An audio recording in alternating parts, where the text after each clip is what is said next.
Part 5 में adverb of frequency का अभ्यास कराते हुए कुछ वाक्यों का वर्णन किया जा रहा है।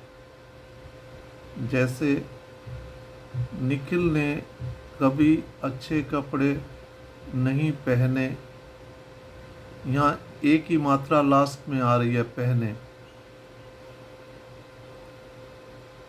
और ये भी कह सकते हैं निखिल कभी अच्छे कपड़े नहीं पहना करता था।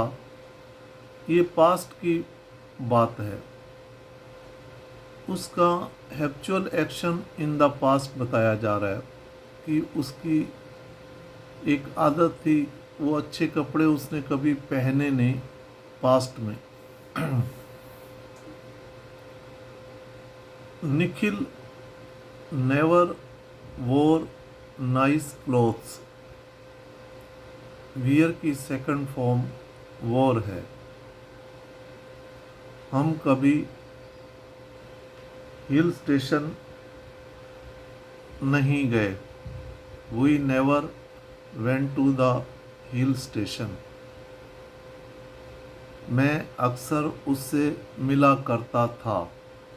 I usually met him. अब यूजुअली भी एक एडवर्ब है और ये मेन वर्ब से पहले आती है। इसका अर्थ है अक्सर या अधिकतर। राहुल आम तौर पर डाइट फूड खाते थे या खाया करते थे। Rahul usually ate diet food. अब ये एट जो है ईट की सेकंड फॉर्म है। यूजुअली इसको आमतौर भी कह सकते हैं, अक्सर भी कह सकते हैं, अधिकतर भी कह सकते हैं। वह नियमित रूप से स्कूल नहीं जाता था। He didn't go to school regularly। अब रेगुलरली जो है एक एडवर्ब ऑफ फ्रीक्वेंस है, इसलिए यहाँ पर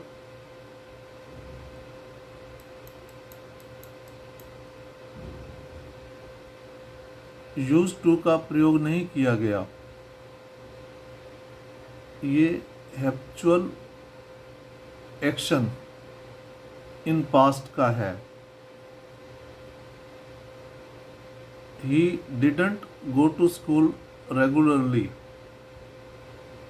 अब ये इसमें डिड नॉट नेगेटिव वाक्य आ गया है, इसलिए मेन वर्ब गो का प्रयोग किया गया है। रेगुलरली मतलब एडवर्ब ऑफ फ्रीक्वेंसी का जब भी हम प्रयोग करते हैं, वह नियमित रूप से स्कूल नहीं जाया करता था। तो यूज टू का प्रयोग हम इसलिए नहीं कर रहे क्योंकि इसमें एडवर्ब रेगुलरली आ रहा है। अगर वह स्कूल नहीं जाया करता था आ जाए तो तब हम he did not use to school. यहाँ डिड नॉट आ गया तो तब हम यूज का प्रयोग करेंगे, यूज टू का प्रयोग कभी नहीं करेंगे। ठीक है। अब इसमें फ्रीक्वेंसी ऑफ एडवर्ब आ गया तो तब हम यूज टू का प्रयोग कर भी नहीं सकते। तो इसलिए he didn't go to school regularly past indefinite tense में ही बनाएंगे। राहुल ने कभी भी नियमित रूप से अपने दांतों को ब्रश नहीं किया।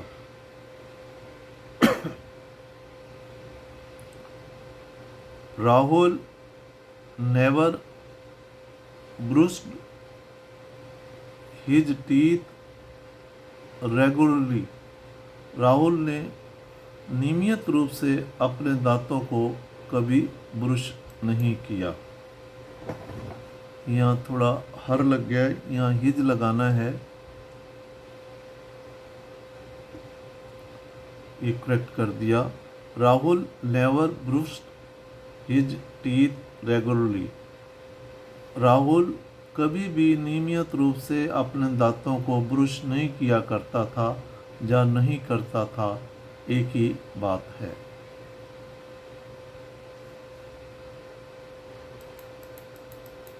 हम कभी उसकी कक्षा में नहीं गए, हम हमेशा उसे बंक कर देते थे। We never attended his class, we always bunked। हम कभी उसकी कक्षा में नहीं गए, हम हमेशा उसे बंक कर देते थे। We never attend his class, we always bunked that। हम हमेशा उसे बंक कर देते थे। यहाँ एडवर्ब ऑफ फ्रीक्वेंसी का प्रयोग किया गया है, इसलिए we always bunked that.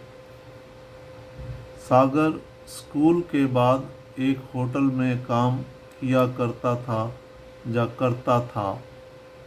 Sagar worked at a hotel after school. इसको सिंपल पास्ट टेंस में बनाया गया है। इसका हम ऐसे भी बना सकते हैं, Sagar used to work at a hotel after school. School के बाद वह एक होटल में काम किया करता था।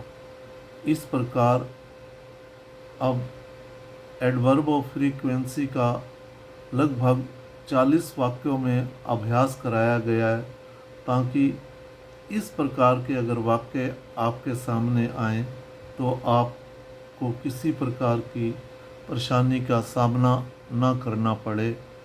आपसे निवेदन है, इसमें कोई त्रुटि हो तो कमेंट्स करें।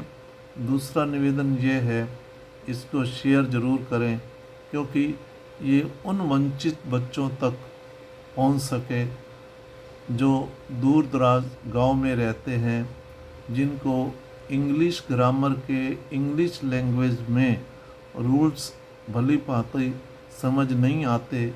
उनको मैंने हिंदी में बताने की कोशिश की है और साथ में ग्रामीण भाषा में बताया है, ताकि उनको आसानी से समझ आ सके। जय हिंद।